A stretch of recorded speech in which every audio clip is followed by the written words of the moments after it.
Mga kajak, good morning. Mga tips lang para po sa pagbiyahe po natin sa bakasyon na ito. So, ano po yung mga tips na ibibigay po natin? Unang-una, syempre, check po natin lahat yung ating sasakyan. Bago tayo gumala ng malayo, ipacheck na po na natin yung mga preno, yung ating cooling system, coolant, langis, transmission, automatic transmission, transmission fluid, ano pa, mga ilaw, no? Yung ano nga, binabanggit niya yung blow bag. So, may mga ganyan mga ano, may mga technique kung saan natin check o lights, water, lahat-lahat. So, ano pa, kung may yung driver's license nyo, baka nakalimutan nyo, registration ng sasakyan ninyo. So, i-check nyo na lahat yung mga ganyan mga kajak. And then, ano pa yung mga dapat natin dalhin? So, magdala po kayo ng tubig, distilled water, just in case na may magka-problema sa inyong radiator o cooling system, may tumulo, at least meron po kayong dalang tubig, no? Bukod doon, magdala po kayo, no, para sa akin, meron kayong dumaan kayo ng hardware, bumili kayo na epoxy steel. So epoxy steel ay napakalaking tulong yan. Just in case na may pumutok sa radiator, may tumulo doon, kayang-kayang takpan na epoxy steel yan, no, at makakauwi pa kayo. So yan, mahalaga yan.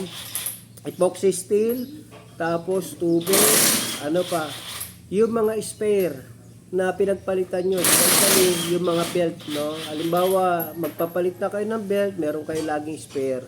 Halimbawa, yung lumang belt, huwag nyo itatapon basta-basta. Pagsamasamahin nyo yung alternator belt, drive belt, timing belt, no? So, yung mga belt na yan, mahalaga yan. Kaya, pagka nagpalit po kayo, iaayos nyo, tapos ilagay nyo sa isang lalagyan para just in case maputulan, meron po kayong pamalit, no? Ano pa, yung ilaw, sa ilaw po, magdala po kayo, especially sa mga brake light, magdala po kayo ng spare. Sa headlight at saka sa brake light, magdala po kayo ng spare.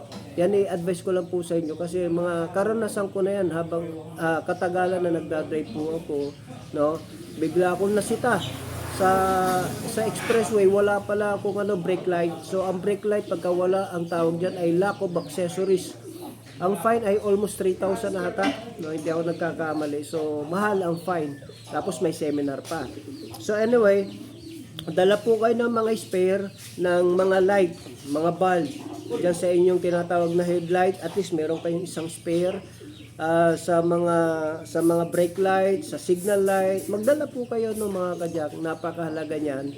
And then ano pa pwedeng mga dadalhin na sa atin. Kung may nakalimutan ako, yung mga kasama natin mekaniko diyan, no, mag-comment lang kayo diyan para sa ganun yung iba pa natin mga kababayan, mga kaibigan, makapaghanda sa bakasyon na ito. So, magdala po kayo ng mga nararapat. Ano pa? Kung sakali man, kung mayroon kayo ganito mga kadyaka, hindi natin maiwasan na maplatan tayo sa malayong lugar. Bumili kayo yung kahit na yung 12 volts lang na hangin pang pump bomba, no? Kailangan makapundar kayo ng ganun kasi alam mo malayong lugar na pinunta niyo, at least meron kayong pambomba pagka lumambot yung gulong.